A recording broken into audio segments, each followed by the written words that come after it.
Well, here we are, guys. It's Freedom to Rock Friday. 5 p.m. every Friday, Pacific Standard Time. Myself, Big Daddy T, manning the boat. I got my hat back on for Vinny. He said, Tony, you're not wearing a hat anymore. Got the shades. We got Vinny G up to the up right corner there. The lovely Joe Madden from YYC and the lovely Nicole from YYC. 2 minutes ago, you were fixing that fire. Nicole, what's going on?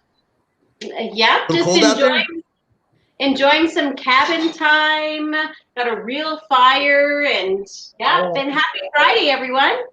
Oh, we are in the cabin. By the way, and as everybody can see, we have the great honored guest, Dave Stevens, award-winning Emmy. We're going to get into him here for a second. Dave, how you doing, my friend? Thank you for coming on. We appreciate it. Doing great. I know you're envying the foot of snow that we got up here yesterday, but I'm glad to be a part of this, and thanks for having me. You're absolutely, man, truly appreciate it. As you guys can see, we Stables Media, powered by Stables Media. We've got I'm keen, man. We just started the YouTube channel, and it's getting loaded up with all the shows that we have across the network. We are actually I got approved, Joe, to sit there and live stream on YouTube. I didn't think it would take all that politics to get on there, but we finally got approved. So we are streaming live as we speak. Also on the Stables Media Network. Media mogul. Oh yeah, Media Mogul. No, the Media Mogul is down to the right. Hey man, we're gonna talk to him in a second. But you guys send all your questions, your comments. We'll be able to sit there and pass them along. Obviously, we're using StreamYard, so it helps to interact with the our guests and our listeners and followers. So let's hit it right to Dave, man. Dave, you know what? Everybody doesn't really know who Dave is, but I did a little research, and Dave has had a tough life, but actually ups and downs. So let's start off, first of all, what you're doing now, and then we'll kind of we'll go up to back. Well, what I'm doing now is, I've been also trying to reinvent myself during COVID with, being a motivational speaker and not being able to appear in public. So I started my own little show and called in a lot of my friends and connections from over the years. And I've had, Daryl Strawberry and Jim Abbott and the Village People and all kinds of really cool guests that now Quinnipiac University have seen. And they contacted me and said, hey, would you like to start a media platform for disabled students, the first type of TV channel for disabled students that will teach them how to direct and to write and to be on camera and to be behind the scenes. So as we start from the beginning, things are going real well for me now. And, as you talk about the ups and downs, I'm just blessed that at age 55, I get to kind of reinvent myself, but actually, make an impact now with some college students that are trying to do what I've done. Well, I'm gonna throw this right out there because I don't think a lot of people. I mean, I know obviously in the girls in our team here, you were born with a disability, legless. Mm-hmm. Remarkable story, and I'm just going to ask the first question, and then we'll pass it around for everybody else, and then for our comments that are coming in here. What made you keep going? In my eyes, I mean, because that as I know you mentioned one of your little documents that you had, documentaries that your mom, you had a loving mom and dad that kept you going. You came from obviously a poor background in the sense of not having the luxuries that most kids would have. But what kept you going? Well, I think, being adopted, being born without legs and having, two loving adoptive parents that really taught me that was my normal. And so I never saw myself or viewed myself as different. I know outsiders did because my sister would get in fights for people staring at me and stuff like that. But, I don't know if I was born with a chip in my shoulder, but I just always saw myself as just like everybody else, even though I wasn't. And so for me, the way that I really overcame that disability was to turn it into my ability. And so that's when I started in grade school playing sports. And I know your viewers and listeners are probably, it's blown their minds, but yeah, I played sports on my arms. I played, in grade school, I started playing flag football and softball and volleyball and basketball. And then I took it to the next level in Arizona, playing high school football and high school baseball and wrestling, and then, you know, becoming the only college football player ever without legs, and then becoming the only minor league baseball player without legs, and then 20 years at ESPN. So, you know, if you put all that stuff on a resume and just handed it to your viewers and said, "Hey, look at this guy that we're going to have on. He was a 3-sport athlete, professional, and tried out for the Dallas Cowboys and Minnesota Twins, did all these things." You'd be like, "Wow, he must be 6'3" and handsome and sexy," and you know, and then you're like, "Oh, he has no legs," and it blows people's minds. So, to get back to your question, I've always kind of, even though I know there's a difference, I've always kind of gone out there and said, this is my normal, and I can deal with it. And that's been, you know, what has really gotten me through that is the challenges of saying, okay, I can hit a ball like a guy with legs. I can play football like a guy with legs. I can shoot a basketball like a girl with legs. I can play volleyball like a girl with legs. I can do all these things. And now I try to instill that in people, you know, in their everyday life. Like, I'm not a hero. I'm not special. I'm just a guy that went out and did these things. But I want to show people with legs, without legs, blind, deaf, learning disability, that if you just work hard and put your mind to it and set those goals, you can achieve almost anything that you want to do in life, and you know, enjoy those lives just like everybody else gets to. Wow. A true inspiration. What did your parents say to you to make you believe so much in yourself? It's not so much they said, it's the actions. It was they never held me back. I see a lot of parents in the camps that I work with the kids with disabilities and the parents that have kids with real special needs. And it's that mentality is, let them fall. Don't hold them back, because they've already got these major strikes against them. And you know, we're in this world now where everybody's supposed to have a participation trophy, and the world isn't like that. You win and you lose every day. You fall down, you get back up. So they let me go out and fail, and they were there to pick me up. But my failures led to my successes. You know, I had to learn to crawl before I could learn to crawl. You know, I had to do all these things that people with legs automatically know what to do. There was no, how do you play sports for legless dummies? You know, there's no book like that. So I had friends, I had coaches that believed in me. And, you know, for people that don't believe, luckily, my life has been documented almost from the start in video and film, you know, playing college football, minor league baseball, you know, me pinch hitting for Darryl Strawberry, all this stuff that would blow people's minds. It exists on YouTube and all over. If you just Google Dave Stevens Speaks. So, you know, I'm very blessed. I continue to live a Forrest Gump life where I do all these amazing things that people don't know about. And now it's kind of my job to teach inclusion and to try to teach everybody that, Joe, that's your normal. Vinny G, that's your normal. We label handicaps and disabilities like a car, if it's disabled, is a bad thing. A human being labeled disabled, that's not a good thing. So we don't want to use those terms. We want to get away from like Special Olympics. I wouldn't want my kid to be special. I want my kid to be in the ability games or the champion games or something that promotes what they've overcome, you know? So there's all these little things I pick and choose my battles for, but Big Daddy, I'm just glad that, you know, I'm still out there, you know, being able to do these things after 3 rotator cuff surgeries. Well, Dave, you You have know what? a wonderful I'm going to sense pass of it around. humor. Thanks, Vinny. I was What going were to say you- that, Vinny.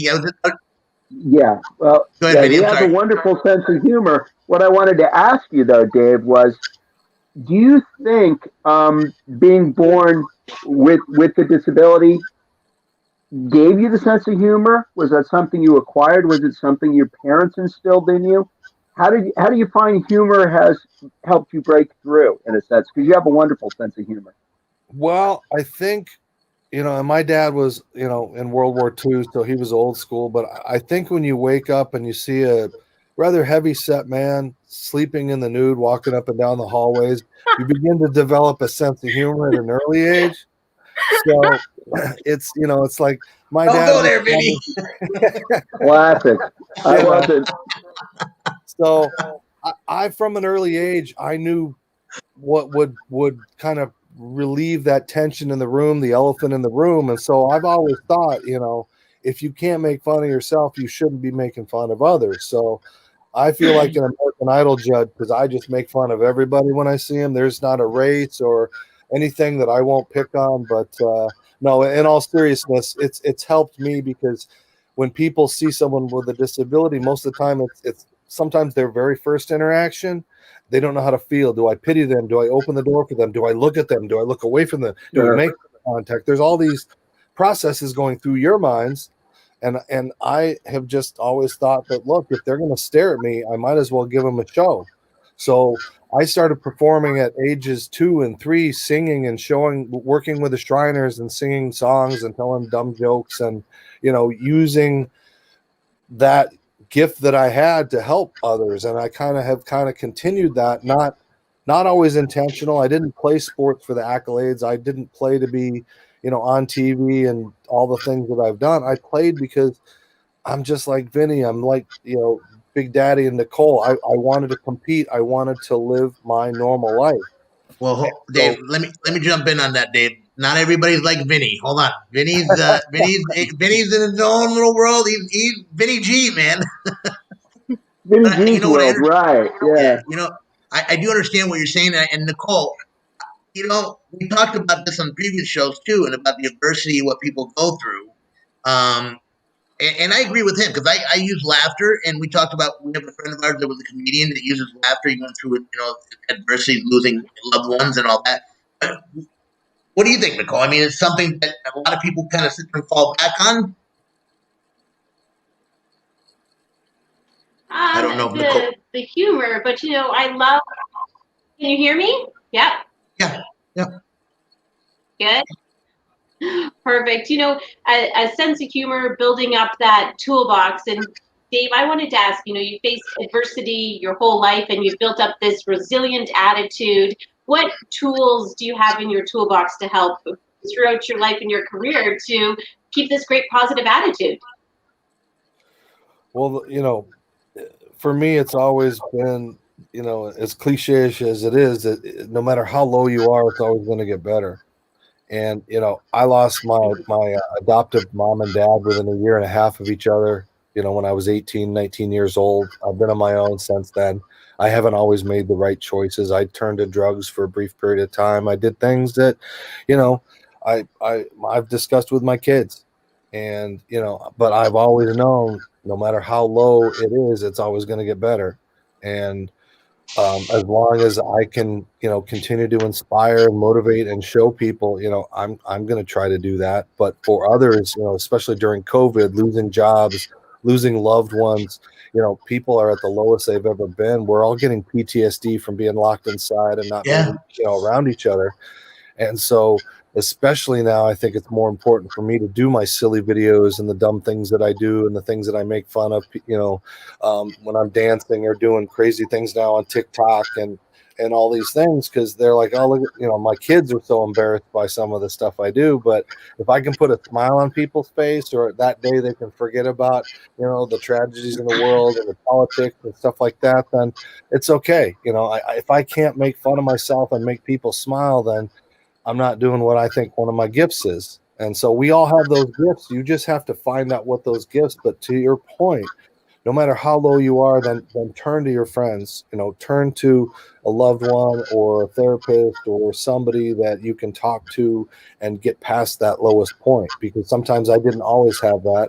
And some thoughts sometimes can trickle into your brains that you shouldn't be thinking about. So, I work with a lot of wounded warrior vets when I play football on our amputee football team that, have lost legs, have lost friends, and I was born this way, so I got nothing to complain about. You lose your arm, you lose your leg, you think about dealing with those kind of things that could happen to you in a moment. So I'm blessed. Like, I wouldn't want to be any other way. I've lived my life the way that, people would only dream about if they knew about who I am.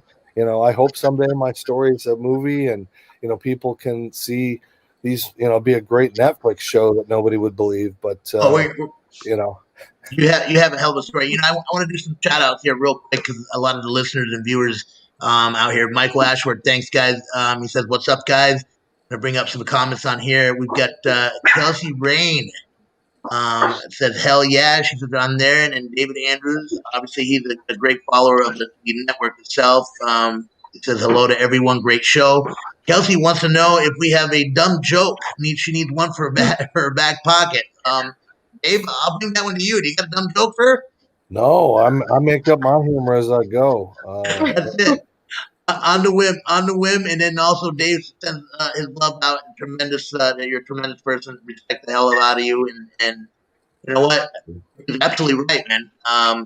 Joe, I'll bring this to you in a second, but I want to, being born with the disability, obviously you've gone through the points of ups and downs. You said the mental aspect of it took a toll on you. You mentioned that in some of your documentaries. I call them documentaries that I watch. But what really got you to that point? Was it the humor side of it, or was it that you said, you know what, I'm going to just take what God's given me and run with it and say, you know what, I don't care what anybody's had negative or positive. I'm just going to keep looking forward and doing what I have to do. I think it goes back to my competitiveness in life. And so, at an early age, I said, wow, if I can do these things, I want to take it to the next level, because everyone said I couldn't do it. Coaches said I couldn't do it. The state of Arizona said I couldn't do it. I had a college football coach at Arizona State that said I'll never play college football. All these people, the naysayers. So it was always important to me to go out and to do the things that people said I couldn't do. I said at an early age, and you can see it on YouTube, I was on That's Incredible, on the same episode with a 4-year-old Tiger Woods on That's Incredible. Right, yeah. Yeah. Wow. I want to do two things. I want to play professional baseball, and I want to work in television one day and replace Howard Cosell. And so, I'm lucky that, I played for the St. Paul Saints, that just became the AAA affiliate of the Minnesota Twins. So I'm proud of that. I was teammates with Darryl Strawberry and Jack Morris. I started in a game with Jack Morris pitching and Darryl in, right field, and I'm at second base. I pinch hit for Darryl in a game he had 3 home runs in, and he told me to go pinch hit for him. So, I've lived all these amazing things, and it's like, I got 7 of these things, 7 Emmys that I wanted. That's awesome, dude. They don't give you they don't feel sorry and go, oh, he has no legs, let's give it to you. It's my name. It doesn't say you're handicapped. So that's why I say, if you shoot for those goals, no matter if it's just you've lost your leg and your goal is to get up and walk again and drive again, or you've had a stroke, or you've had something, it's like you can set those goals every single day. And to Nicole's point, at the lowest point of my life, I know it's going to get better. And that's the life that we people have to have. They have to have that faith, the faith in God, and the faith to get up every single day and know no matter how bad it is, you just got to fight through it, because it's going to get better. Man, Absolutely. What would you say your greatest accomplishment is? I would say my greatest accomplishment would be my 3 sons. I've got 3 beautiful boys. Brady turns 17 Christmas Eve, and Tate and Luke will be 15 and 13 in March. And to be able to have 3 beautiful boys with legs, full, beautiful, like playing sports, and I get to live vicariously through them. It's been amazing. I just taught my son how to drive. He's driving, and I have flashbacks to my dad when I had hand controls as a kid, right? And if you mix up the gas and the brake in the back roads of Arizona, it's just like the Dukes of Hazzard. And so I mixed up the gas with the brake, and we hit a bump and we were airborne. And literally my dad and I went like this. And I said, and he looked at me and he's like, don't mix up the gas and the brake again. So I just had a flashback with my son this week as we're driving. I'm thinking, okay. But, to have those 3 boys that's my blood. I mean, when you're adopted, you don't know, and that's another horrible part of my life, is finding my birth parents and what I dealt with a couple of years ago. And we can talk about that if you want to, but to have my flesh and blood be so beautiful, and my ex-wife and I co-parenting and doing a great job raising them to be smarter than I am and better than I am. And, so it's like, that's part of, and I call it my legacy, instead of my legacy, it's my legacy because I'm legacy. So it's my legacy. And it's like, they're going to be remembered for who they are, not who their dad is. And that's why I'm so, that's, the sports is good. I've credit for the Cowboys. I've played football in Ireland and New Zealand. I've, all these amazing things. But, for me, it's my sons is my greatest accomplishment. So Dave, let me ask you this: when they were smartasses, how'd you whoop them? I mean, did you throw something at them, or what? I mean, because I know you didn't chase them. No, how'd you whoop them? Yeah, no, I'm not much of a chaser, but I'm quite the screamer. I mean, let's just say people might want to call 911 when they hear me, and that's when they really, my youngest loves to push my buttons of, it's like come down the stairs and he doesn't come, and it's like if I've got to come up and get you, but they're very respectful, and I'm so glad because I wasn't raised with any kind of I got spanked once, and that was because it was the day my mom came home and she found out she had cancer, and she was upset. Man. And so I did something, and she said, if you don't come here, it's going to be worse. And I said, whatever. And so she spanked me, and it was like, oh, wow, is that it? And then she really spanked me. And it was like one of those things I was the only one, and I never, ever forgot that day. But I'm blessed that they turned out so well, and they're fine young men and just beautiful, caring boys. And that's all you can do is to have them respect people, respect women, and to just try to go out and do the things that their dad did, Hey, Vinny, I guess I should tell them about how many times I got. Oh, yeah, you and I could set records, right? Absolutely. But, he probably listened when we didn't listen, right?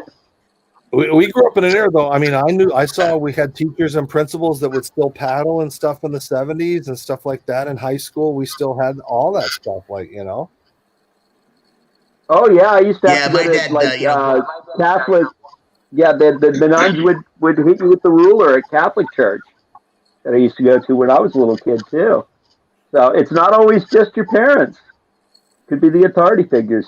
Well, when you mentioned about, not, and I hope you didn't take offense because I tried to joke around about chasing your kids. Not at all. My dad was the type of guy, too, that he didn't care if he couldn't catch it, man. Whatever he had, he threw at you. He's like, I'll catch you. Don't worry. One way or another, I'll get you. And eventually you have to go to sleep. So that was his way of punishing you. I mean, he's going to get you one way or another. So it's better off to take it right there and then rather than wait till the end of the night when you can't go anywhere. You know what I mean? But those are joys of growing up Italian. Nicole, I think with your kids, you've got three. Well, we're gonna sit there. You got daughters too, so and son. But how do you dictate the punishment when times come? You talking for me? No, we're gonna go to Nicole. We're gonna go to Nicole's side, and then we'll come back to you, Dave. Yeah, and my kids they overlap sort of two generations. So I came from the generation where we got the wooden spoon and the leather belt, which I was perfectly okay with. I mean, my sister got it most of the time because she was the bad kid, so I was happy for that. And then, with my kids, the older two are, 21 and 20, and they sort of came. They for sure step out of line would get the 1, 2, 3 timeout, and then my third and fourth were born, and my third is autistic. So we had to learn some new skills for parenting. And you know what? Not a whole lot of spanking, but we did timeouts, and respect was huge. And I think I said this last week, no lying and no stealing, but be respectful of everybody and be polite. And you don't want to follow those rules, then there's consequences, and seem to work okay. They're all bigger than me now, so. Well, let me throw this out because obviously being the captain of the ship here, you brought up about lying. Dave, we'll go to you, and then we'll bring it to Joe and Vinny, and then back to Nicole on this. I mean, obviously in the business that you're in, a lot of I guess you call backstabbing people that I mean, they don't really care. I mean, they want to get to the top, and they don't really give a shit. Pardon my French. How do you? What's your advice for people that are in the business trying to get there? And not only that, and advice in life in general about the lying, the cheating, the backstabbing. Because I mean, the good Lord comes down, and he's going to sit there and be the judge. If you believe in him or not, one way or another, he's going to judge it. So, what's your take on that, Dave? Well, first and foremost, it's always, no matter how much of an asshole they are, treat them with respect, and a smile, because that always either diffuses them or pisses them off even worse. But and I've been in this business for 37 years, and I've seen, like you said, a lot of backstabbing. So for me, I've just been a straight shooter and been honest, and it's always helped me develop those friendships with Kirby Puckett and Kent Herbeck and guys over the years, Daryl Strawberry still. And if you see my shows on YouTube, I don't go and attack them. Like ESPN and those guys can be those tabloid things. And when you get guys like Chris Long and Jim Abbott says I'm the best interview he's ever had, and Jim Abbott's been interviewed 8 million times, I mean, my style is very Howard Sternish sometimes, without the penis jokes and stuff. But it's a really tough, cutthroat business. With I saw ESPN do things that I thought was, not ethical as far as journalistically, but it's one of those things where if you want to sell your soul to the devil, you can get far in this business, but you'll go farther if you do it the honest way. Might take you a little bit longer. Joe, I know we've gone through adversity obviously with the network, and we've had our ups and downs and growing pains. But I mean, what do you think? What Dave just said? You know what? It's a hard one. Honesty, respect, everything has to be taken with a grain of salt too. So I look at a lot of situations, and if people are just honest about what's happening in their lives, what their intentions are, easier to swallow, no matter what it is. It's the lying and the backstabbing and the not being honest that really hurts at the end of the day, from people that you're expecting more of. And I think that's the thing. Again, expectations kill everything. And Nicole and I were just talking about expectations the other day, and making sure everyone is aware of the fact that all of our expectations are different in life, and we don't know each other's expectations. So unless we state them, they're vastly different. Everyone has a different idea of how things should be. So, at the end of the day, everyone has to be honest. Everyone has to just talk to people about how they feel. Well, I'm going to intervene, and then I'll go to Vinny, and then we'll go back to Nicole and then Dave on this. But I've always said that, sometimes being brutally honest and being straightforward. And Vinny, you know this because we're very close friends. We hang out together out here, and I sometimes go overboard and let him know, hey, I don't appreciate it certain ways. Try to be humble and like they said, have a smile and kill him with kindness. But I'm not going to be. How do I put this? No, I'm not gonna give you the opportunity to stab me in the back again. I'll always give you my shirt and try to do the best I can to help you.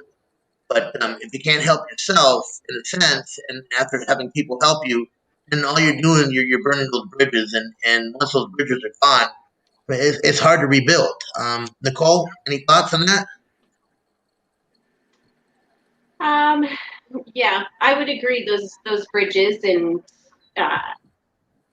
let's see. Last decade has been a lot of learning, and Tony, losing your mom and losing those loved ones really lets you have a good look at your life, at what is important, who is important, prioritizing all of these things, and then also learning how to communicate. Joe, you and I talked about that, the expectations thing, right? You can't blame somebody for not having the same expectations as you, and you can't expect people to have the same ethics and morals as you. That is on their own playing field.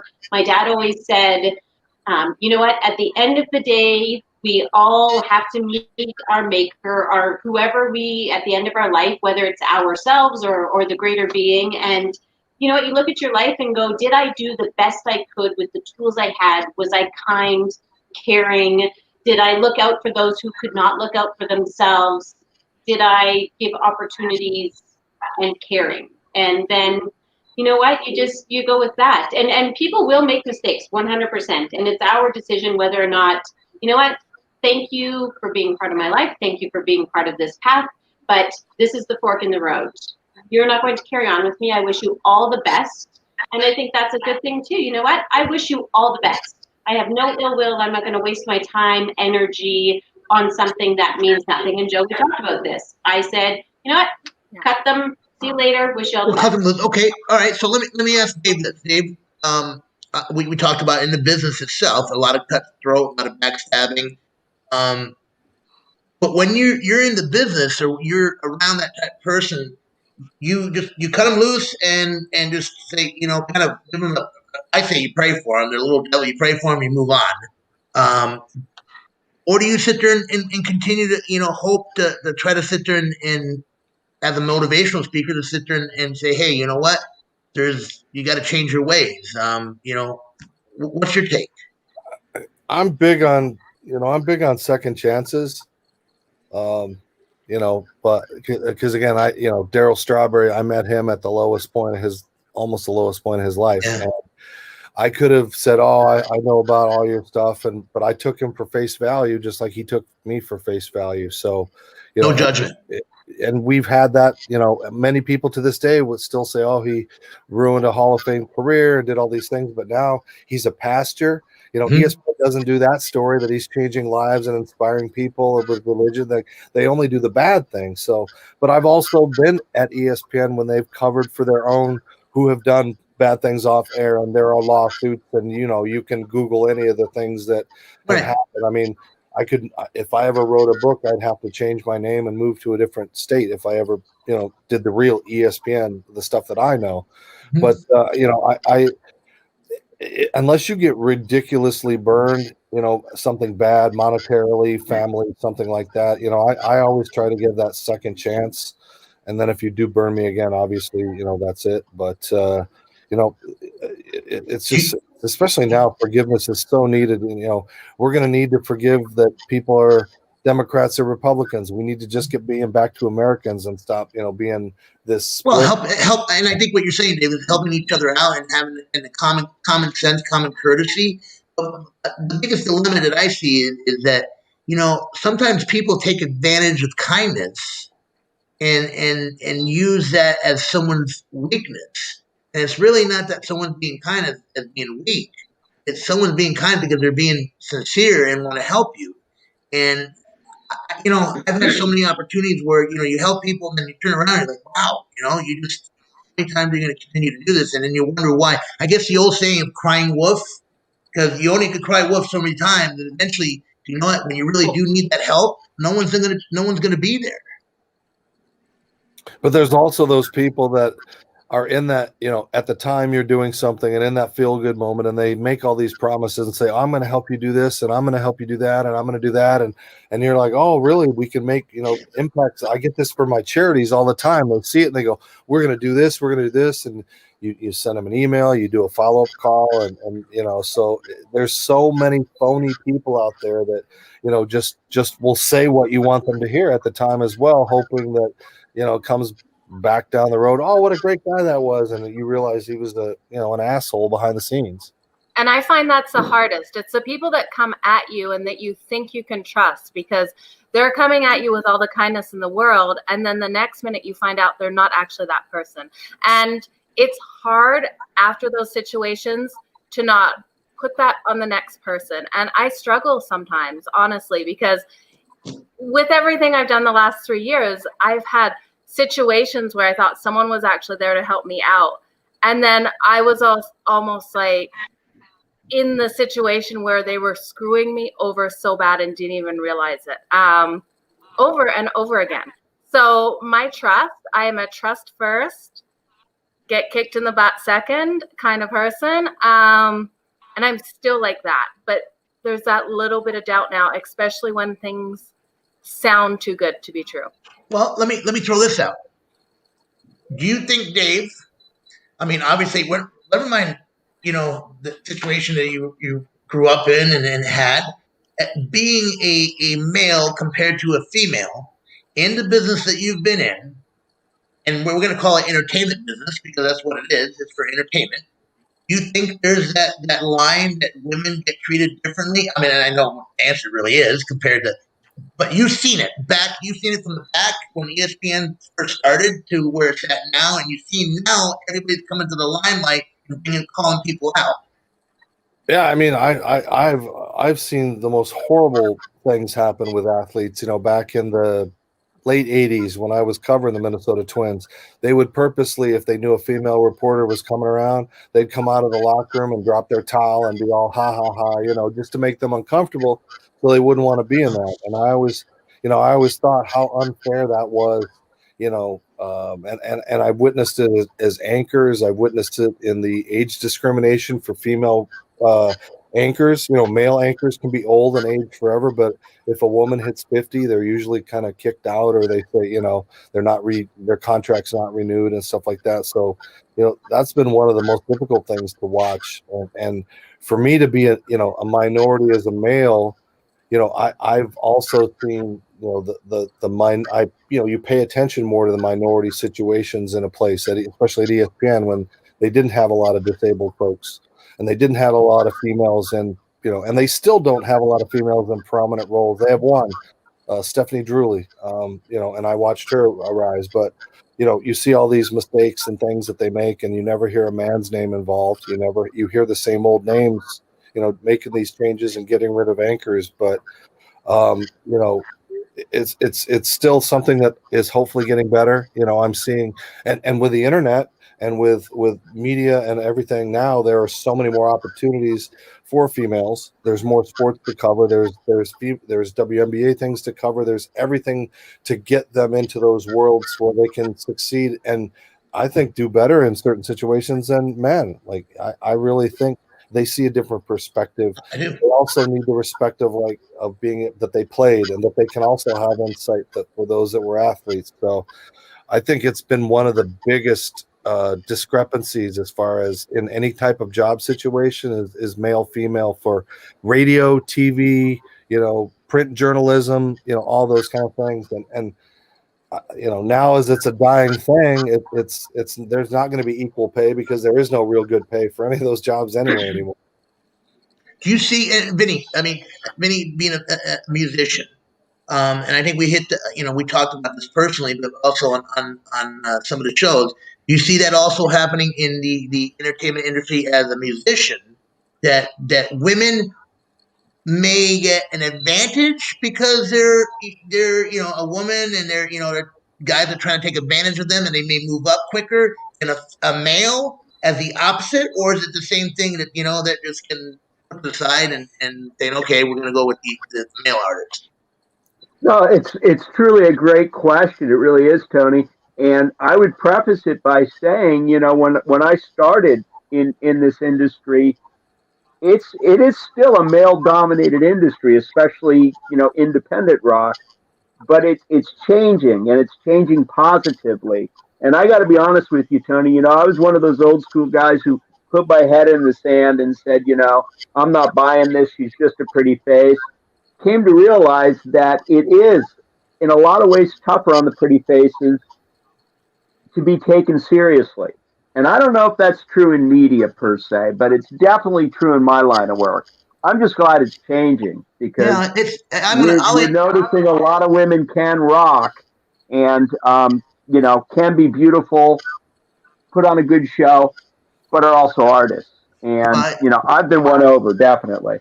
I agree with you, and I think it's hard, but having a pretty face like mine, it is hard in this industry. So sure, can't be easy. And we gotta throw some laughs out there, guys. It's Freedom to Rock Friday, always every Friday, 5 p.m. Pacific Standard Time, streaming. Stables Media Network, guys. Check our man. I'm so happy. I got our buddy Greno G Money. He's helped us out with the YouTube channel. All our shows that are all archived. Eric Dixon, all these guys that we had last night. Had a great show with Joe and myself with Derek Big Mac McAdoo. So he got us some surprise. Yeah, great show. Nothing compared to what you probably gone on, Dave, but we've had some great guys on our show that we do on Thursdays, and they're all archived and we're all putting them on our YouTube channel. We've got probably about 15 different actual shows that are going on. Joe's got a show, Sunshine Ignited. Vinny does a show, Sunday Spin.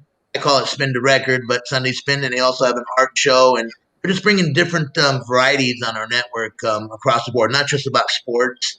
So, if we get a chance, check it out, man. We'd love that. We'd have you take a look at it and give us a shout out on that end. But I want to ask you this. You mentioned before about drugs and having the issues of life of giving up.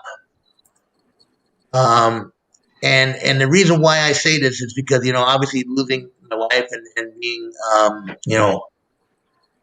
having three little kids, there was a time there that, a dark hour, and I'm not going to lie, Vinny knows this, and I've talked to Joe about it. It's like, I didn't want to move forward. I said, my mom and I were very close, so I know how hard it was being, an Italian son and losing my mom, and she was 65. And then, my wife being 39 and having, my three little kids not having a mom, I was like, you know what? Maybe it's not meant to be. What was it, your turning point? And was it the motivation, like you said, never to give up, that you kept fighting as a athlete type, or was it others? Well, it was, this was 1980. Let's see, 80. My mom died the day I left for college. My dad died a year and a half later. So this is about 85, 86, where I started doing cocaine with my friends and coworkers at work. It was the thing to do in the 80s. And, I just started doing a lot of it. And, I dropped out of broadcasting school. I dropped out of college. I was working at, like a Home Depot type customer service thing, and I was not amounting to much of anything. And one time I was just, I'd done like almost a whole 8-ball, and I was coked out of my brain, and I was sitting in the jacuzzi, holding my breath underwater for up to 2 minutes at a time. And I just sat up in the water, and I looked up in the sky, and I know it sounds like it's out of a movie, but I just thought, if my parents could look down and see me now, if my coaches could see me now, everybody that believed in me, that thought I was a special kid, this magic guy that could do anything. And, here I am, a coke addict, at 3:00 in a jacuzzi, so the very next day I called Augsburg College in Minnesota. I reached out to the regents, and they said, we'll send you a one-way ticket. And I packed my suitcase, and I went to Minnesota January of 1987, and I've been drug-free. And, I've had ups and downs from getting laid off at ESPN and stuff like that. But, yeah, that was probably one of the, if not the lowest point of my life, when I realized I had nobody, but I had let everybody down that believed in this little kid that put me on this pedestal that made me special. And I'm like, well, if I'm just going to be this drugged out reject, like, then they've won. Like, everybody's won that didn't think I was going to amount to anything. So it's been, it's been a tough road, but it's been a great journey, and that's why I say I wouldn't change the ups and downs. And I'm looking forward to my future now. But, it's also been a hell of a run. The stories I have, the things I can say, like, yeah, I met Prince. I talked to Prince, and people are like, well, it's like, just, I'm so lucky. I've got all these cool stories, I can't wait to put them in the book. That is cool. Joe, we had a comment that somebody brought up and said they love your shirt. My shirt. Chances. It's from 21 Threads. It was ordered football brunch one day, so just says Santa's favorite hoe. Like, that's all right. Hoe number one, I guess. Hey, I'll show you the comment. You think that I made that up, and I'll show you the comment once we get here. Vinny, great shirt. We got Nicole and Joe. The Fab Four. We got Dave Stevens. Unbelievable stories. Dave, truly honored to have you. Inspiration, man. Nicole, I know that having kids is not easy, and obviously having a business is not easy. So, what is it that's going on now that's getting your mind focused more and getting rid of the negative stuff and then looking at the positive, looking at the future? Is it that we're having the possibility of the cure, the possibility of getting back to normal? the possibility of meeting me? I don't know. You tell me. Well, I mean, obviously the last one, Tony, the possibility of, going down south and seeing all of our Italian friends down in the Americans. But you know what? I try to stay positive. Honestly, I look at what is going on out in the world, and I am grateful that I have a house, I have my family, I have my health, I have food on the table. There's many things that I am very grateful for, my family, my friends. The possibility, always, I'm an eternal optimist. Everybody knows this, but I'm also a preparist. And you know what? I'm just taking this opportunity to further education, do some research, do some courses, workshops, seminars, learn what I can do to do better in the future when things do return to our new normal, because it's not going to be normal. I have no expectation that it's going to be the new normal. Joe, we talked about this. We're not going to hit midnight of 2020 into 2021 and the world is going to magically be perfect again. It's not. But you know what? The ability for the world to be positive and able and face adversity and be malleable is amazing. I honestly, the ability to pivot and find the best and make the world a better place. Look at this. I would have never have met my amazing friends, Tony, Vinny, Joe, our relationship. You know what? I'm grateful for everything that is out there. So, that's very well said, and we're honestly grateful. A lot of doors have opened up throughout the network, Table Media. Dave, I want to bring you in on this, and I saw one of your videos that you did that kind of resonated with me about friends and not seeing them, and then you did it where you traveled, and I thought it was. I mean, you've got an imagination, brother, beyond. Even when the ones that you came out of the leave that day, and I'm like, I did a double take. I'm like, no way, and then that's when I really started watching it. And I'm like, wow, that video. What does it mean? I mean, the friendship. Not able to see the people. I mean, having your kid. Are your kids still living with you at home? I take it, or are they? I mean, we have joint custody, so we're switching off every week when they're not doing school and stuff like that. But it's I was one of the videos I made early on in the COVID where I went to. I called a bunch of my friends, local media people here, Kenny Mayne from ESPN, a couple anchors, from ESPN that were in it, and right, CBS guys. I drove by their houses. I waved. I had them shoot the reversal of me. I edited together. I drove all around the state, put it together to the song of the Golden Girls. Thank you for being a friend, with a child choir singing it, so I didn't get sued for content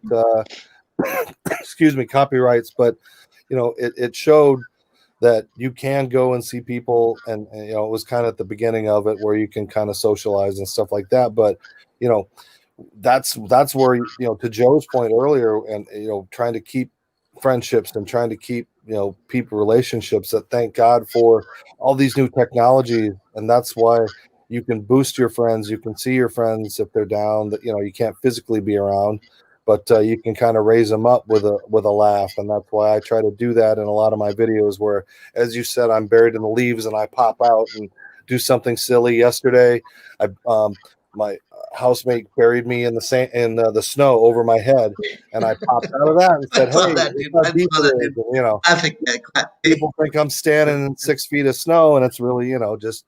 Dave, I gotta tell you this, okay? Because Joe, Nicole, and Vinny know the three little ones that I have. So last night I had my kids, and the eldest is 9 and the youngest is 6. I said, guys, I want you to show you a video, right? Because their big thing was shelf on the elf, or the elf on the shelf. And when you did that, dude, and I said, my son's like, Daddy, he doesn't have light. I said, yeah, that doesn't mean anything. He goes, but I said, that's what you did. They loved it, man. They thought you were unbelievably funny. And you know what? Just putting a smile on their faces made me happy. So you're doing a hell of a job, and I can't.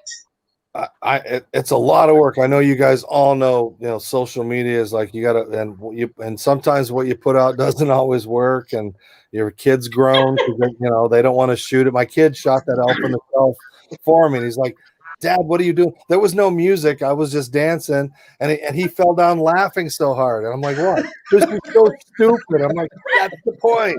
That's the point. You know, I'm a 55-year-old man on TikTok. What's wrong with me? Well, hey, my daughter refuses it because she wants to do TikTok videos, right? And I do crazy things. And Joe, you know, you guys have seen some of my videos. You know what? It's like I do with my hair. Well, I do that for my mom, but you know what? It makes them laugh. And if I get, like you said, if you can make one person laugh, you did your job for the day. Because there's a lot of people in this world that are going through a tough time. And we say this all the time in our videos, Vinny, emotionally, physically, financially, mentally. Not even just the yeah, and not even just the adults, guys. We talked about this, even the kids. Dave, you mentioned this with your kid. You have 3 boys, you said? Yeah. Now they're all playing ball, or are they They've all played, been playing baseball. My oldest son was swimming, but had it canceled from COVID, so now he's got a girlfriend and working. But yeah, they've all excelled playing baseball. You know, I'm gonna go here. It's me because I'm the captain. I'm gonna say it. I'm gonna be the smart ass of the group. Dating. How the hell was that in growing up? Was it? I mean, you got confidence, man. So to me, it doesn't matter. It's just like you know, the confidence. You can be a big guy walking down the street and you can attract women. You can be the best looking guy, walk down the street and be, you know, shy, bashful, and nobody will come to you. So was that a big factor when you know, dating girls and all the confidence? It didn't matter that you didn't have legs. It's been. I mean, there's good and bad. I mean, obviously, Joe and Nicole probably know curiosity can kill a cat or help a cat. So I think in my case, curiosity's helped a few times. But wink, wink. Oh man. Thumbs up to that. It's also, it's like, and I do tell the story sometimes, is like my first love when we were, 18, 19 years old.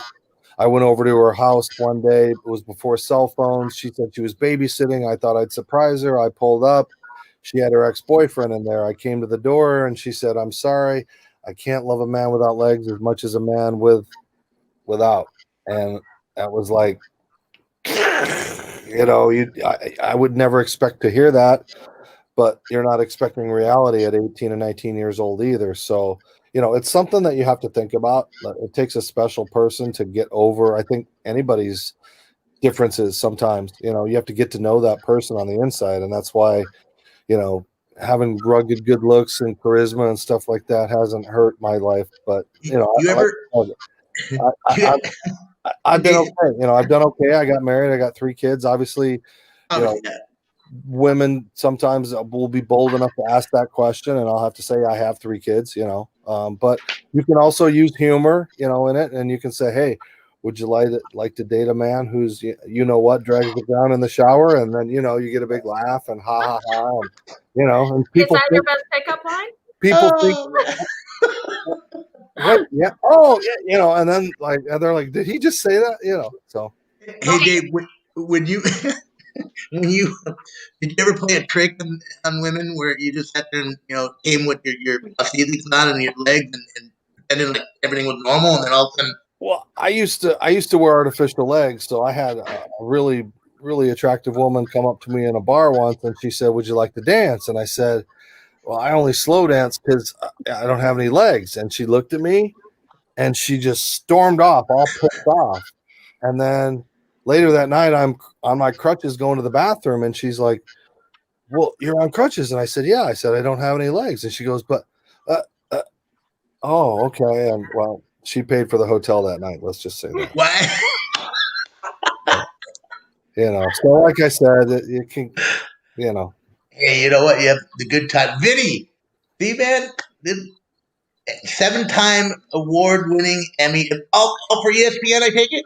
Yeah. Dave? Yeah, very, very lucky to get these. This one, though, like I said, I use it on my set, but it loses something when you break the tip off. See, I don't know where you get an Emmy fix from, but yeah, it's a good question. You can't just call the local trophy shop and say, "Hey, I have an Emmy. You got any glue?"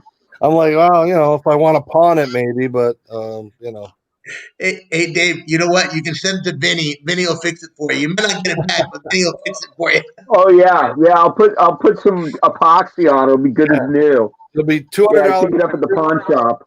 $200 to ship this heavy thing and 30 cents of super Gorilla Glue to fix it, probably, right? So, Oh yeah, so you know it'd be in good hands. Absolutely. So did you break that while doing one of your stunts?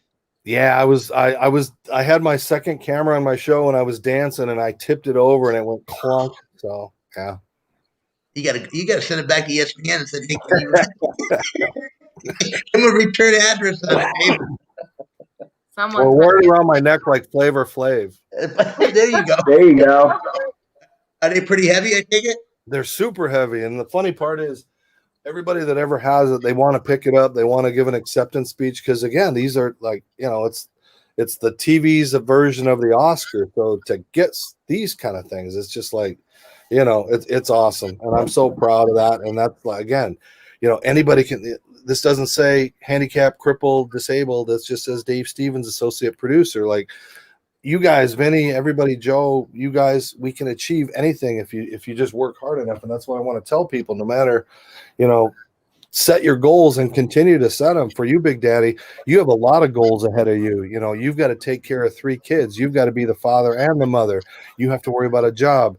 You have to maybe think one day down the road of if you want to date and all those kind of questions that you got to bring in. So we all have those challenges. So your goals are, I know what your goals are, it's about your three children right now and providing for them and giving them stability and family and love and everything like that. All the questions that's going to come around with why, and all those kind of things. So, I look at my life and I wouldn't want to be dealt with your hand. You look at my life, you don't want to be dealt with my hand. So it's like it's an appreciation of what we have and what we don't wish we had. And that's why I think it's always a blessing when you see people way worse off than you. I could have been born with no arms. I could have been born blind. I could have been born with a mental deficiency, although my friends say I am a little wacky. But, I count my blessings every day, that I can go out there and still do these things and still try to make an impact and to just kind of show in my day-to-day activities, like when I'm clearing snow and everybody's driving by going, how was that guy 3 foot under that snowbank, and they're not coming out to help, and do these things because they just stare. They just sit inside their houses and they look me taking 6 cases of water in and by myself instead of coming to help, and then they'll go, wow, I saw this guy without legs, carrying 8 bottles of soda today. Hey, Dave, guys! See, you mentioned my kids, and they all came around. This is my little guy, Mini Me Rocco. He's the holy Rocco. Hey, Rocco. 7. 7 turned 8. He's not down, Dave. All right. That's Dave. Good to see you guys. Dave is the one that did the elephant shelf the other day. Remember we were sitting there and watched that video? You guys loved it? And this one here, Stella, she's 9 going on 29, and she wants to be a little movie star. He is my little princess, though, my rock star stuff. Yeah, and then my other lovely guy, I don't know where he's at. Come on, don't play with that. Come on. Anyway. Daddy, can we get the car seat so we can eat with Santos? Yeah, go ahead. Thank you. Bye, bye. But sorry about that, guys. That's what happens. The Joy's kids will jump in anytime. They don't. Doesn't matter if you're working or not. So, but they're my kids. I have to make sure that you're constantly happy. So that's my number one goal. But if you hit it on the dot, though, man, it's if you can make someone smile, and again, Vinny and Nicole and Joe and all of our guys that are on the network. The number one goal is we've all been through adversity. We've all had tough times, and I always believe this. My mom always said that there's always someone out there that may need more than what you're going through. They're going through a tougher time. You never know what they're going through. And then I'll go back to this. People say, I know what you're going through. And Vinny and I, we talk about this. No, you don't. Yeah, we say it all the time. No, you don't. No, you don't. You don't Nobody knows what you're going through. Nobody knows what you're going through. And Dave, in your case, yeah, hey, Emmy Award winning and met all these guys, but nobody knows that there's those nights that you probably have by yourself and you're thinking, I've had all this success or whatever it may be, and then you still have those emotional moments. I thought my career was over in March. I thought, here we go. COVID shut me down. All my motivational, $65,000 of business just shot and no bookings for next year. And I'm like, you know what? I got some friends. I got this little thing I call Restream that I found, and suddenly I'm able to do kind of what you're doing, and people are seeing it, and they're like, "How did he get Darryl Strawberry and Jim Abbott and Chris Long and Rocky Blyer and Franco Harris and all these, people that I've been, Ryan Leaf and Drew Bledsoe a couple weeks ago," and they're like, Yeah, I saw that. I'm like, well, if you're good to people, they'll come back and they'll be in your life. And that's why, to Joe's point, everybody, you treat people how you want to be treated. And they go, "Oh yeah." Drew Bledsoe's like, "Yeah, are you going to show that video of when you sacked me in a game?" And I'm like, "Oh, I just happen to have this video right there." And we play, and you have fun with these guys. And then you get Ryan Leaf to open up and say, "I tried to commit suicide. It was the lowest point of my life." You get these guys to open up with honesty, and honesty is always is the best way to go. What was your best? I'm gonna throw this out, and I'll let the team give me a question. What was your most awkward moment that you had in life in an interview?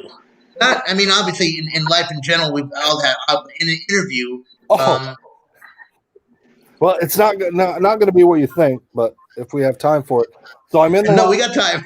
I'm in the locker room last year with my son Brady. He was 15 at the time. Or 16. Huh?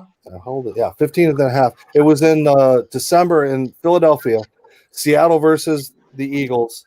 I'm going in there I've interviewed Russell Wilson and Shaquille Griffin, the man with one hand who's playing football, and I know them. The coach knows me, so I'm in the locker room and we're waiting for Russell Wilson. He's always the last person to come out to do interviews and media, and all the other people. The cool thing is, I get a lot of exclusives that most don't. It's obviously, sex sells, so I get to go in there and, they see no legs and they're like, "All right, run the line."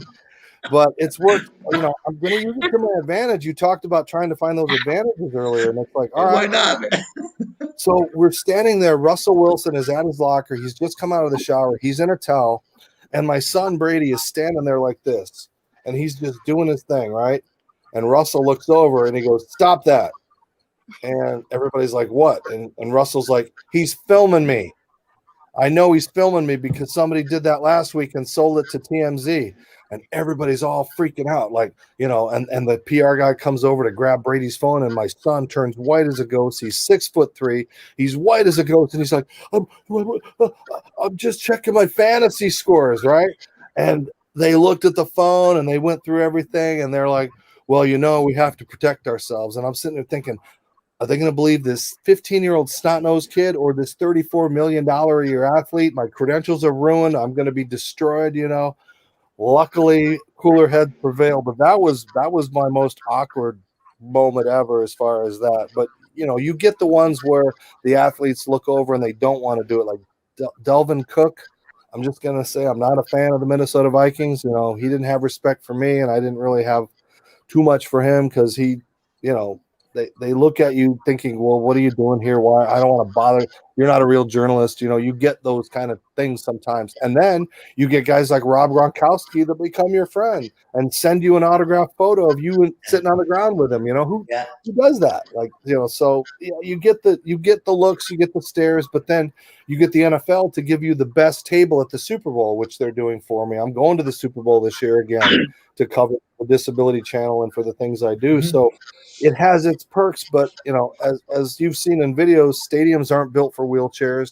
They're not very accessible to me. I have to get out and crawl on my hands and climb upstairs, and then suddenly people are filming you. I get all kinds of cameras at games filming me because of what I'm doing, because nobody has seen this before, and I'm unique to look at. And I've seen myself posted. I get people making fun of me on the internet before I even know. Like when Gronk and I did the interview, it was posted, and Barstool Sports had up the most horrendous thing where people were saying, "Is that the guy from the Game of Thrones?"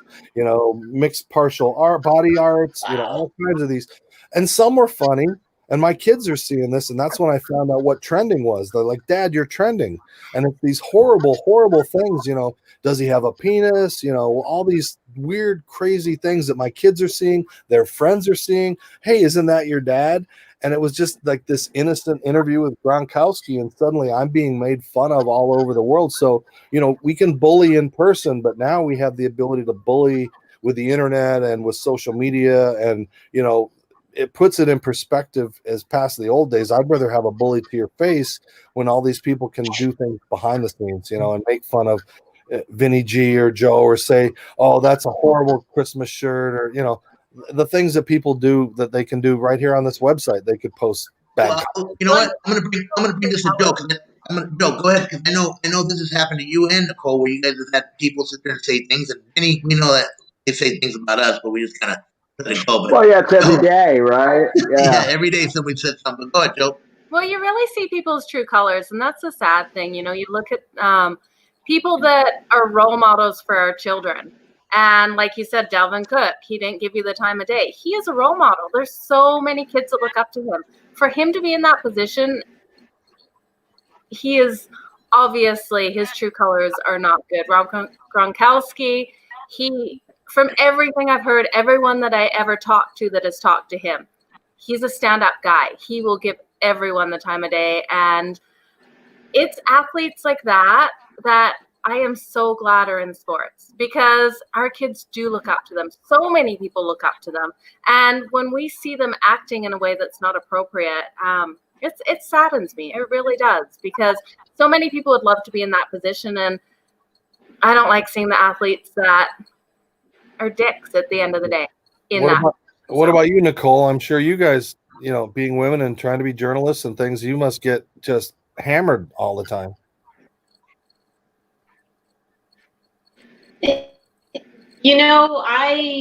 I live in a small town. I think that's probably the biggest perk and downfall is everybody knows everything about everybody and has an opinion. And you know what? There's a saying, I won't say it on air, but they can think what they want. That's on them. That 100% shows who they are. I'm still going to treat them with kindness and whatever. Have at her, people. Oh, hey, Deshaun, I can do a shout out here. My buddy Deshaun Tate. He's guy's awesome, man. Yeah, Tate's Corner. He does a basketball show, and he's going to be coming on the network too. Deshaun, what's up, my friend? I hope Grandma's doing well. Deshaun's a great guy, so we're going to have him on the show in the future and joining the network. But Dave, you talk about people making fun of people when they're on the internet. It's almost like they have a shield where they think that the internet or social media or the telephone is a shield for them to sit there and be not just rude, but out and out mean, to the point where I've seen people cry. I've seen people actually think about committing suicide of certain things that I've said about them. I believe that if you're going to say something about me, say it to my face. I have a chance to at least rebut. And obviously, the old days, you have a chance to, do what you need to do if you're going to go back and forth to school. Now it's like they hide behind people's identity. And Joe mentioned this, where she's had her identity stolen, and people have sat there and put stuff out there. Have you seen that more so in your end, where you have people saying, hey, what is this guy? You know what? He doesn't have legs. He's using that to make money, and look at him. He's making fun of the disabled people, so on and so forth. Yeah, I get it a little bit. I see it so much in politics, especially on Facebook and all these things. As we've divided, as I said earlier, I've seen friendships dissolve because of who they wanted as their president. And I've tried to stay away from those kind of things. Yeah. But as far as the bullying on the internet and the things that I get, I get. People, if you see, I don't know if you've seen the meme, but I took a picture. I wish I could show it here. I took a picture at a store where I have my arm around a mannequin who's just from the waist down, and I'm from the waist up. And I took the picture and I said, she completes me, right? It's a national meme, and you can see it all over the internet. I get it sent to me 2 or 3 times a week. Oh my God, I gotta see that. Man. I'll send you the picture, yeah. But it's like, and then so you see it on these websites where these people say horrible, horrible things about me. And then I'll just make a comment and say something about like, oh yeah, well, just something to anti their bullying, because I'm sure nobody expects the dude in that meme to ever make a comment. But you know, so I deal with it all the time because people can steal my content and use it or make fun of it or, you know, do whatever. But, you know, it's just those that are the ones that are now the cyber bullies are the ones that probably were picked on, you know, themselves. And now they can sneak around and do it and have aliases and, you know, catfish people and do all these things for revenge that people do. And I wish, you know, I've been hacked just like Joe. I lost my Instagram account and I had built up a really good, you know, when you get celebrities to follow your Instagram account, it's good. If you get hacked and you can't recover it, most of the time you're never going to go back and get those celebrities. So it's a big loss when you have someone's identity. And these social media places don't do anything to help you recover your website. If you get hacked, if you get lost, if you get anything, it's like, we're sorry, you know, do this or try to recover it or change your email. But no, you know, they're doing stuff to it. They've taken it over. I lost my complete Instagram account and started over. And you know, that's the toughest part for, you know, like us, to get people to follow you, to get people to like you, to get those clicks. Like the stuff I'm doing, people says, oh, it's great, it's inspiring, yet I'm not verified. I don't have thousands of followers. You know, I'm not kicking a kid in the nuts and posting that and getting 1.2 million clicks. You know, I'm showing a little girl who's blind running around the bases with me, or I'm showing a kid who has no legs play football and teaching a kid with no legs how to play football. That should be getting hundreds of thousands of clicks and not just 987 Facebook likes. Like our priorities in this country are just not where they should be. You know, I'm going to sit there and say this. I watch what my kids watch sometimes, and they get like, you know, what is it, Roadblocks and the other one, Minecraft, and they'll watch them for hours at a time. I'm like, what are they doing? I mean, it's watching people shoot people, and it's not even them playing; they're actually watching other people. And there's hundreds of thousands of people that follow this stuff. I'm like, you got to be crazy.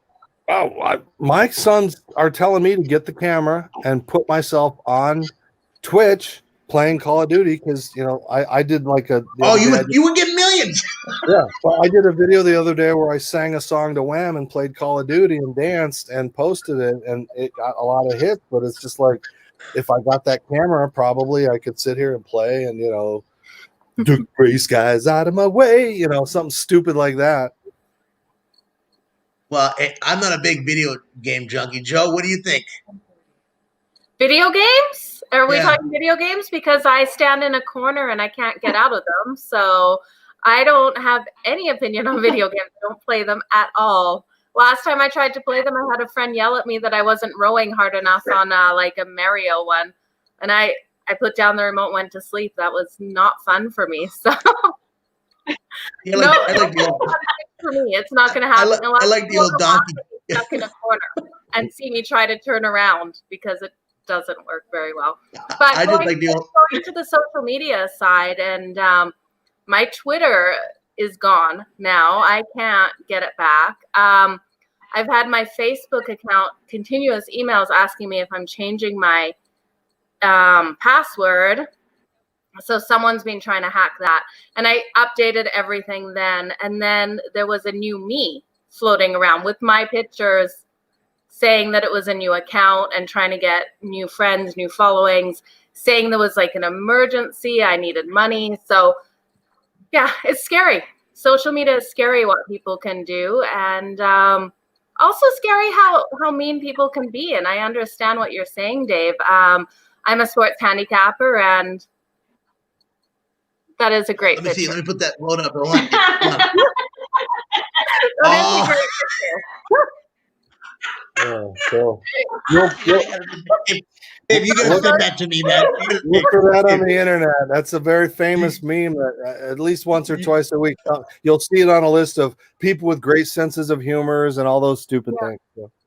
Oh man! And did you get backlash on that? I take it. I wish I'd have put a trading mark on that thing and made T-shirts and posters and stuff. You know, now it's whatever, but I'll come up with something good. Yeah, no, you'll have plenty more opportunities. I guarantee you. That was a classic, man. That was a classic. That's like, hey, Joe, that's like me running a little pinata horse in Walmart.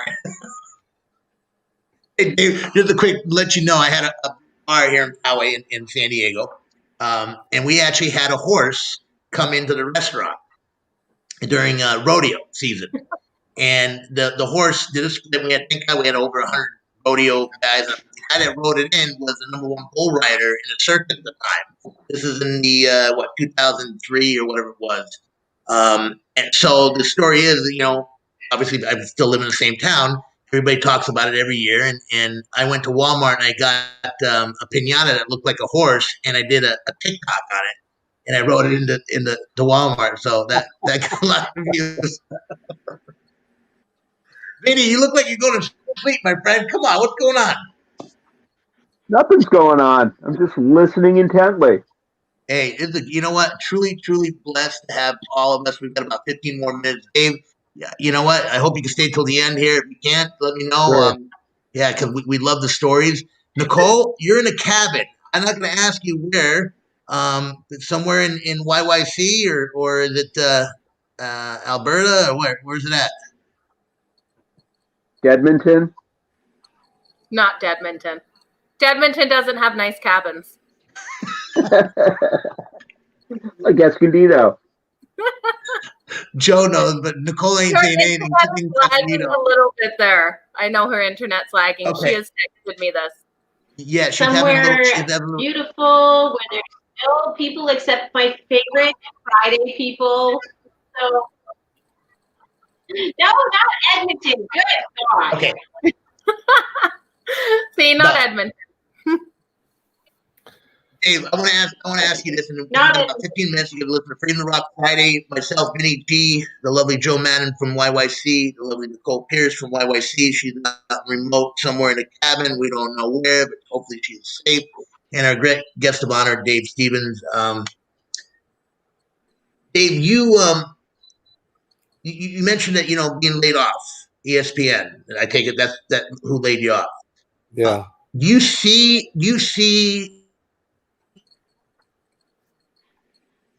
the way everything has gone to streaming media,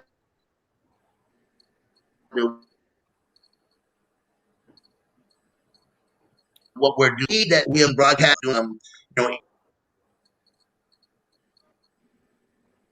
I think, Tony, you're lagging a little bit. I don't know. I got nothing out of that question. I got nothing either. I'm glad Dave was in the same boat right Maybe now. it's me. Maybe am I on You mute? waved your arms really good, All right, though. I thought it was me. Okay, no, my internet says I'm great here. It might be, you know what? Everybody's on the internet. So can you hear me Right now? now, obviously, the internet gods did not want you to ask that question. Can you hear me?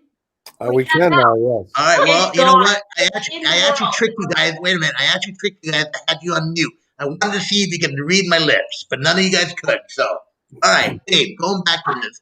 The question was, ESPN laid you off. Do you see, with everything that's going on in the world, the pandemic, that it's the old way of doing broadcasting, interviews, coming back, or is it going to be what we're doing, the streaming, the media side, where people kind of like what you're doing also? It's like, hey, I can do it with a video camera. I don't need to go into ESPN studio and get them to tell you when to go to potty and when you can have a break and so on and so forth. Yeah, I think it's exacerbated what was probably going to happen eventually anyway. But it just made us have to do it sooner. And there's good and bad, because one, we can do all these amazing things remotely. And two, because we do these things remotely, you're not building those relationships, meeting them, shaking their hand, having a few off camera moments with them where you build that relationship. It's like, nope, this is business. Let's log on, do our thing, be done. But it also helps because it gives more people a voice and an opportunity, just like this show and your followers and listeners, to that, and opens their eyes to new people and new things. And, so I think it's here to stay. I think now it's like, we're almost in the old days of what's best for VHS or beta. So we've got to figure out, is it StreamYard? Is it Restream? Is it whatever, to do all these different platforms? What has the best whistles and bells? suddenly these are going to be more expensive, but it gives everybody that opportunity. And they said podcasts wouldn't work, and now podcasts are a very big thing. Huge. Huge. And it just gives, if you know what you're doing, you show you have a little bit of personality, and people will want to watch. They don't have to watch for an hour. They can grab 15 minutes or pull it up for whenever they want to see it, or zoom through it, or fast or forward. I mean, that's what's different in this world. When we grew up, we had like 8 or 9 channels on a TV station, and then we got cable, and suddenly we had 34, and you still had that squiggly line, and you couldn't watch nudity on the in the middle of the screen. But I won't go on the squiggly line. Mine was this way. And now we've evolved where everything we get is tailored for our phone, with movies and Netflix and TikTok and everything. We're hardly using laptops. They're almost becoming obsolete. But, so you either jump on board like us, or you sit back and, like a lot of old people, And ESPN, to your point, ESPN is doing everything they can to try to stay relevant, but everybody can get whatever they want at any given time. They've let all of their good journalists go. They just let Tom Rinaldi go yesterday, another old friend of mine. Chris Berman isn't around. Dan Patrick, all these people that you wanted to watch, they don't want characters. They don't want charisma. They're just churning out, talking heads. All it is now is Stephen A. Smith screaming at the screen, and somebody else saying something stupid about this coach has to go, and if I was doing this, and it's all opinions. So Dave and Joe, you can, and Vinny, because I don't want to keep sound like I asked the question, but do you think that it's that people want the Stephen A. Smiths of the world, or do you think people want to have guys as yourself where they have the sincerity and getting to the meat of an interview and being realistic? Well, I'll let Joe and Nicole jump in. I just think we've become reality and tabloid, and that's the sensational, the titillization of it. And so Stephen A will say something screaming, and then somebody will scream at him, and you're like, oh, look at those guys. And meanwhile, we have beautiful stories about great athletes, a female kicker kicking extra points in college at a FBC level. That should have been a super, super huge story, but it gets overblown by, stupid things out in the world. And absolutely, that's what people are tuning into, and that's the sad reality of things. If you're not trending for something, people don't want to watch it, and it is sad because we're missing those great stories, the stories that evoke emotion. People don't care. They want to just laugh for 5 seconds and then flick over. It's like Tinder and dating for like everything in life. It's like swipe, okay, next. You're not making me laugh in 5 seconds. I'm gonna swipe the other way and I want to laugh. I think that's what our society's come to.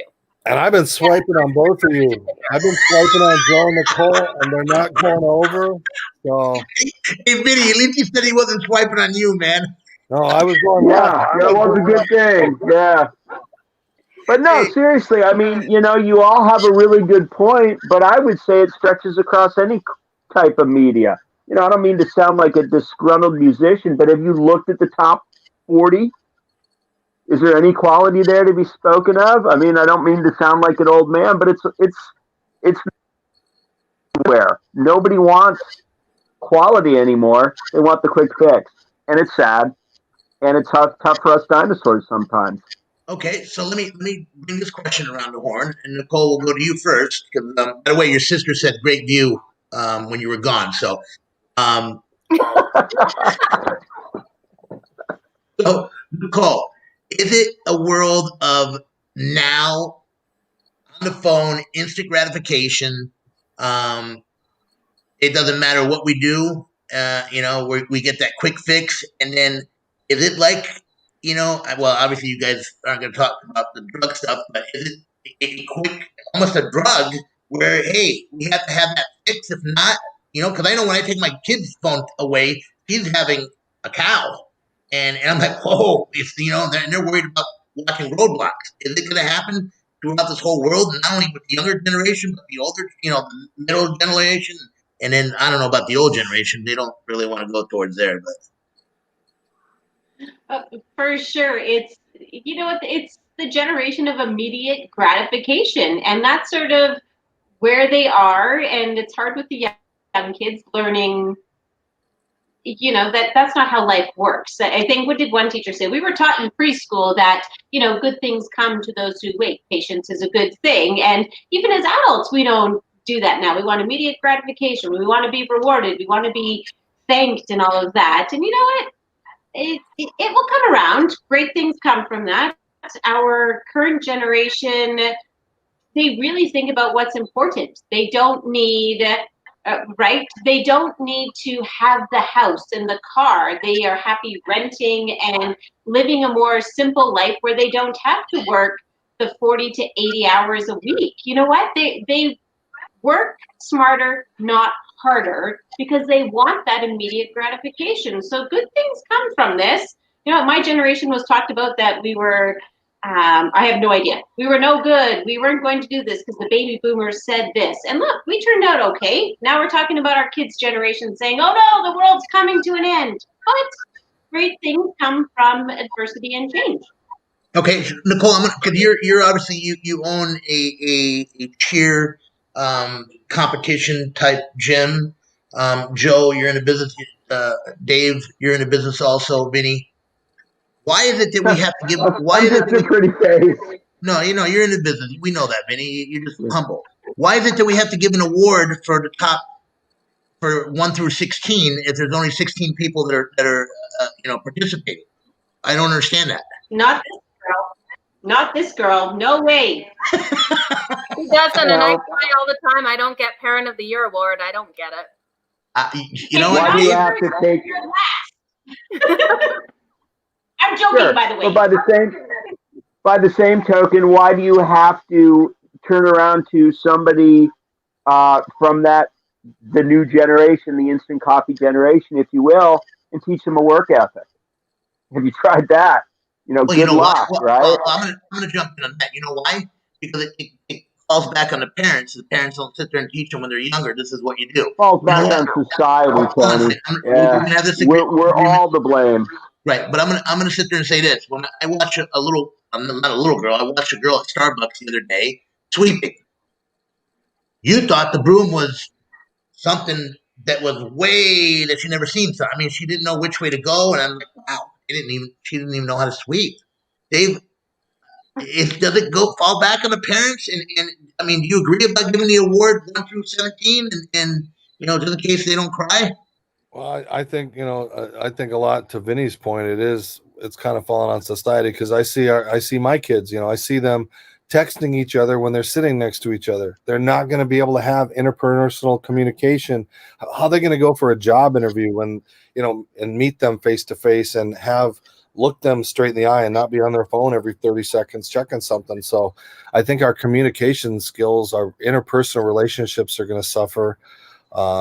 Dating is, as Joe alluded to, dating is all wacky with Tinder and all these sites, all these kind of things where it's just instant this, instant that, and I think the kids are not going to have the relationships and the friendships and I am so blessed to still be friends with my 86-year-old high school baseball coach and my 70-year-old wrestling coach that I consider friends and family. And I don't see kids having relationships with elders and older generations because all they're doing is texting and checking out TikTok and, doing whatever the next thing is going to be that they invent for social media and apps and things like that. Now Facebook is for old people, so it's funny. It's funny you say that, Dave, because and Vinny, Aaron Keller lived right up the street. Grew up, childhood best friend, and I'm 52. I'm 50 years old almost, and I still call his mom and dad Mr. and Mrs. Keller, and they're like, no, Tony, call us Tom, and no, that's how I was raised, Mr. and Mrs. It doesn't matter. You respect your elder, but it is a different society. And you're right, Tony. And I mean, when Dave, I you mentioned work, wrestling, and I saw your wrestling clip. Well, yeah, you're absolutely right, Vinny. Dave, wrestling side of it, I gotta ask you this before we go. I saw some of those moves, man, and I wrestled when I was younger. People probably took you as a No, man, we got this guy. No worries. He doesn't have legs, whatever it may be. But man, you made some moves on there, brother, that were spectacular. And I could see the faces of the guys after they lost, just looking dumbfounded, saying, "Oh, how did that feel?" It was such an awesome feeling. I mean, wrestling was probably my best sport because it was me against one. It was one on one, and I had the advantage against you leggies because you guys don't know what to do against a guy with no legs. I've been training. I know what to do, and I know that you're going to put your hand in a certain way and expose your leg, and then I know that you're going to want to get on top of me. And when you're on top of me, that's my best move. Where I would do a roll, I would do a somersault, flip over their body, and end up on them. And you can see those on YouTube as well. And so yeah, wrestling was always that funny thing because I was 98 pounds then. I mean, I was when COVID started, I was up to 195, I think, and now I'm down to 132. I've lost like 35 pounds. I've worked super hard during COVID to, kind of get down. But I was 98 pounds, and if you can imagine a big upper body against other tinier, littler guys, it was very intimidating. And you would literally have the referee throwing the kids into me at a certain point because they would run around on the mat. And if you ever watch, there is an American Dad episode, and Seth MacFarlane brought in a kid on a skateboard with no legs wrestling, and it looks just like me. And all my friends know that he must have seen it as some wrestling thing. And here I am flying on my skateboard, doing my thing, going around, walking on my hands, lifting myself in the air, doing the thing, and then beating the main character's kid in wrestling, and his dad's demeaned.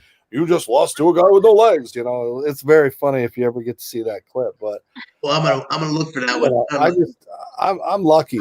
I continue to, I'll say that as long as I can, I'll, give people a show, and that's what I'm going to continue to do. I can still play a little baseball. I played a little football a couple weeks ago, made a great tackle, threw a 30-yard touchdown. So, I'm still out there trying to be a big kid. Okay. So we're going to be closing out the show here in a couple minutes, but I got one bone to pick with you. Tony Hawk, good friend of ours. He's from our town here. So you use his board to sit there and clean your sidewalk up with the snow. Maybe you haven't seen that one then.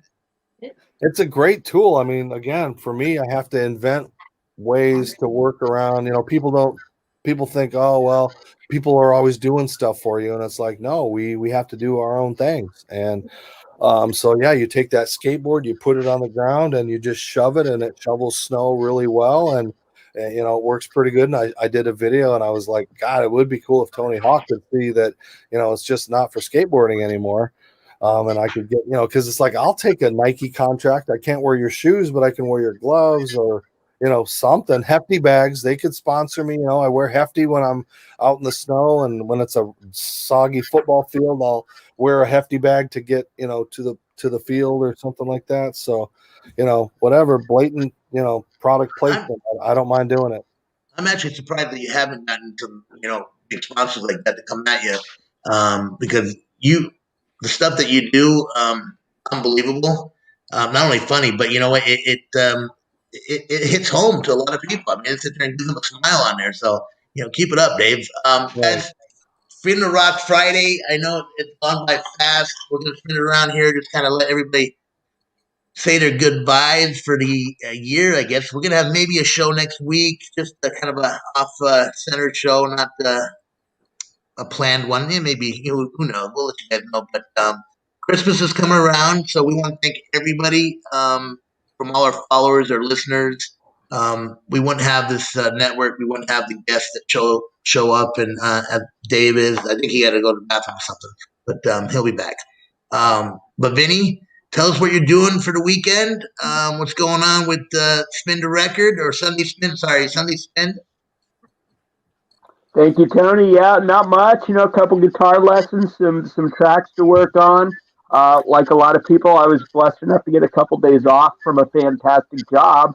Another reason I'm very blessed. So, yeah, other than that, I really do think we're going to have some kind of Stables Christmas party. I think it's in order. It's going to be live. You're all going to be invited. And my main man will let you know when that's coming. Let everybody know that. We will. And let's go to Joe. Joe, we see that you have your new shirt on. I Hey, do. I have to ask you one question. I know Dave's been in sports, but tomorrow's game, Notre Dame, you got to give me the pick on that. What do you like? Clemson.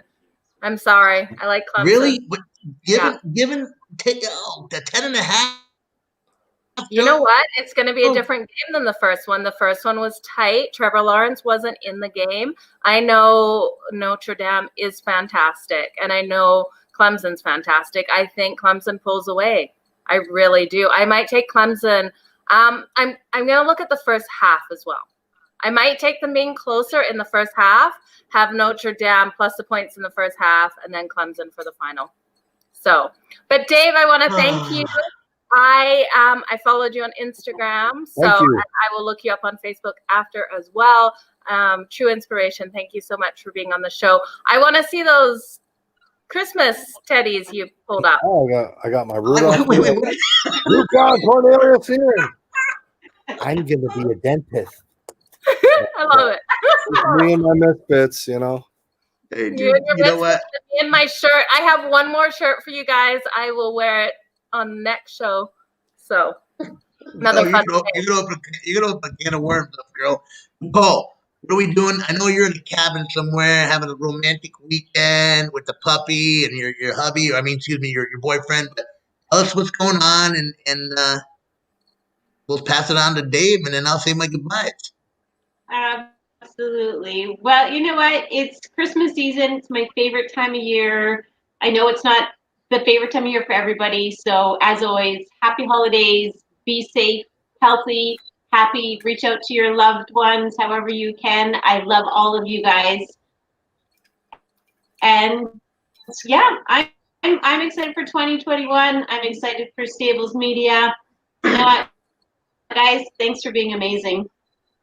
We love you, Nicole. Hey, Dave, I'm going to bring it to you. Tell us how we can get a hold of you. Tell all our listeners out there we got a boatload of followers. We believe in the power of numbers. We got a great family of shows. So tell us how we can get a hold of you and what you're doing and your goodbyes. Yeah, I would, all I want for Christmas is likes. So if I can get more followers, from what I understand, the way to get verified is to get over the 1,000 thresholds. And I'm trying to do that on all the platforms. And so I appreciate, like I said, anybody just following Dave Stevens Speaks on Instagram. You guys can also put this live on LinkedIn now. So you might want to look into doing that as well. So you get that more platforms for you. Dave, are you willing? I want to interrupt. Are you willing to do a video? I'm bringing this out right now. Are you willing to do a video with myself and maybe Joe and Nicole or Vinny? But I know Joe will get in it. I don't know about Nicole and Vinny. I do crazy things. Are you willing to do a video and then we'll sit there and we'll blow up the numbers? All right, we could do that. That'd be fun. Joe, do you want to do it? Nicole, you in? Vinny, you in? Of course I'm in. Oh, before you even mention it, I'm always in. I knew you were going to say yes. Right. Okay, Joe's in. Hey, Vinny, we're the team right there. Hey, tell us how we get I'll bring my guitar.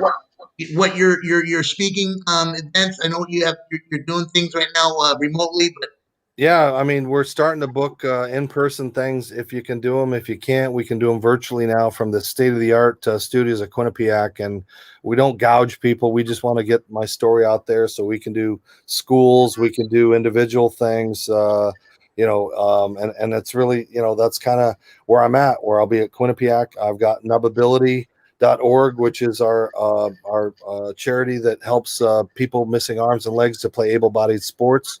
We just booked our baseball camp for Fort Myers in January, so I'll be going to that, going to the Super Bowl. But besides following me, just treat people good. If you can be motivated and see the things that I do and go see some of those things, you might feel better about yourself. You might feel better about others. You might look at yourself and others differently. So thank you for the time tonight to share my thoughts and to be with you, Joe and Nicole and Vinny G. I mean, it does seem like a real cool family. So the time really flew by. Thanks again, everybody. I really appreciate it.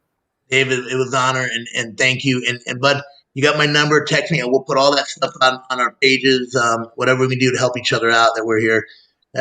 You know, we've all gone through adversity and ups and downs, and you know, our goal now is if we could help someone put a smile on their face, that's what we want to do. I'm gonna close this out, guys, and I gotta say this from the bottom of my heart. You guys know what I'm going through. Um, Without you guys, I wouldn't. I got my dad over here. He's going to say something here in a second. So, but without you guys, I wouldn't have the show. We wouldn't have a team. We wouldn't have a network. So, I'm truly blessed. I love you guys all. David, thank you for coming on again. We'll be in touch. You're always welcome. So, on any of our shows that we have, anytime, just reach out to us. We'll be in touch. And Joe, thank you. Vinny, thank you. Nicole, have a great Christmas. We'll be in touch before then, but stay safe. Always love each other. Tomorrow's not promised. Today is, guys. So enjoy. Love you guys. Thank you. Love you guys. Thank you. Bye, guys. Bye.